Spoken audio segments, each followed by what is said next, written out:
Come cook dinner with me for my family of 8, including my 6 children, myself, and my mom. Some of my little ones are not feeling too good today, so I'm going to make up some chicken noodle soup and homemade bread and butter to go with that. Hopefully it will help. I'm going to try not to make a mess with these eggs this time. They like to roll off of my cutting board on me, so just stay put, please. Thank you.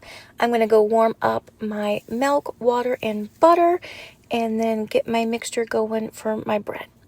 So many people are intimidated to make homemade bread, and I promise you can do it. It's not as hard as you think. It just takes some time and maybe a couple times of trying, and you will eventually get it. The first few times I tried to make homemade bread, it did not turn out too well. But I finally taught myself, and now I love making bread. My kids love homemade bread. I promise you can do this. I start off with about a tablespoon of sugar and roughly 2 teaspoons of instant yeast. I do use the instant yeast. And then I do 2 cups of flour. And then I take my warmed up milk, water, and butter. Usually it's about a cup of milk and a cup and a half of water and roughly 6 tablespoons of butter. This time I was running kind of low. And then I mix that all up and I add in some more flour. Typically I do anywhere from 5.5 to 6.5, sometimes even up to 7 cups of flour. It really just depends. But I mix that all in, and then I add in my salt, about a tablespoon of salt, 2 eggs, give that a mix, and then I just keep adding 1 cup of flour at a time. You can absolutely do this by hand. You don't need a fancy mixer, and you can also use a mixer if that's what you want and that's what you have available. Either way, you want to keep one hand clean. That is a golden rule when working in the kitchen, especially when making up doughs and batters. Just always keep one hand clean. Trust me on that. Then just start mixing it up. To me, this is actually a little bit therapeutic. I enjoy making up my dough.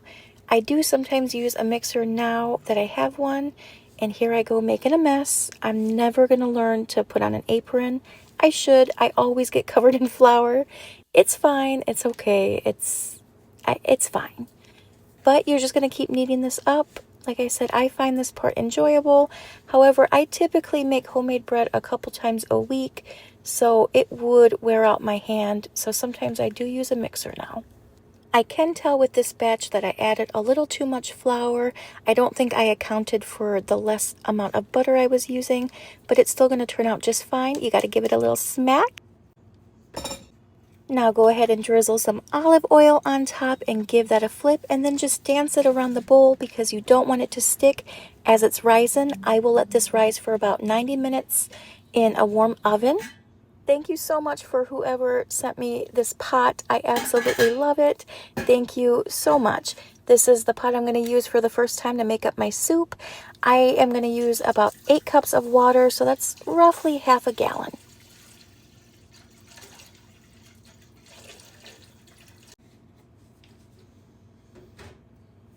Now I'm going to go take this to my stove and bring this up to a boil.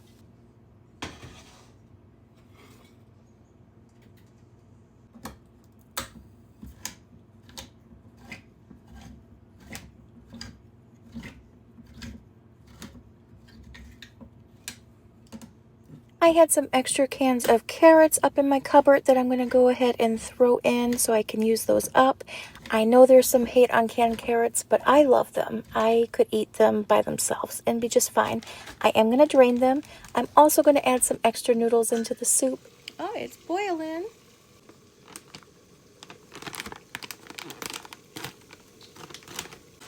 This is the pack I had, and this is pretty good. Now once I get that in, I can go ahead and turn my heat down.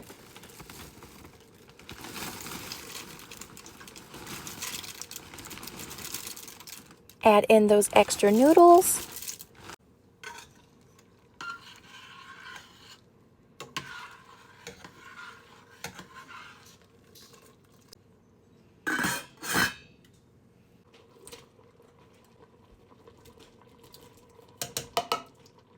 Then I added in the carrots. I'm going to give this a stir.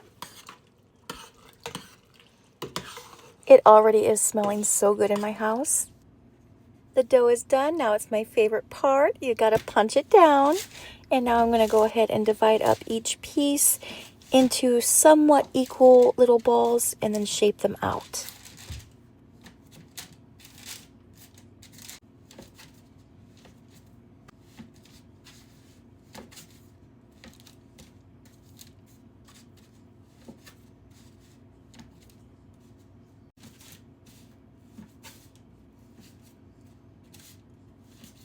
And as a reminder, this dough is a little more tough than I like it to be. There wasn't enough liquid and it was a little too much flour, but it's fine. It is forgiving.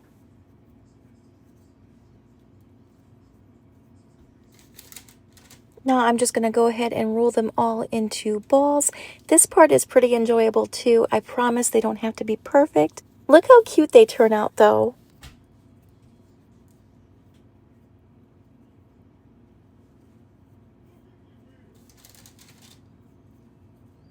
And now this is the same recipe you can use to make sandwich bread, loaves of bread.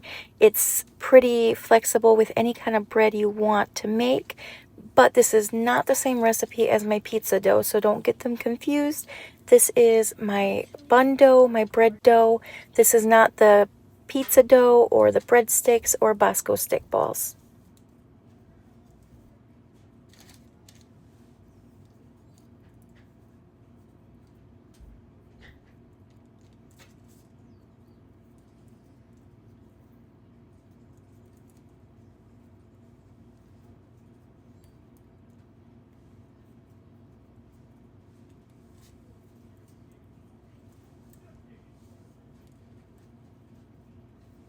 It kind of reminds me of childhood playing with Play-Doh, and it just brings me back.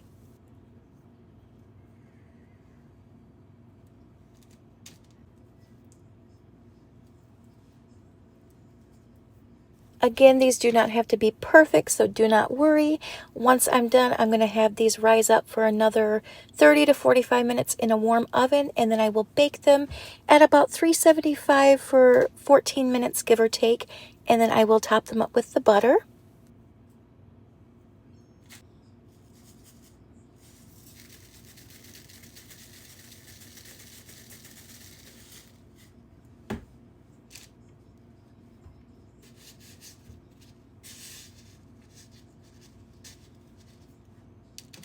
Some of my little ones love this everything but bagel seasoning, so I'm going to put it on a couple of them, especially my youngest.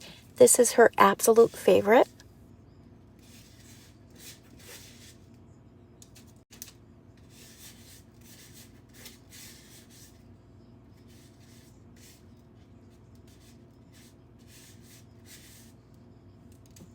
And these are ready to go rise and then bake up.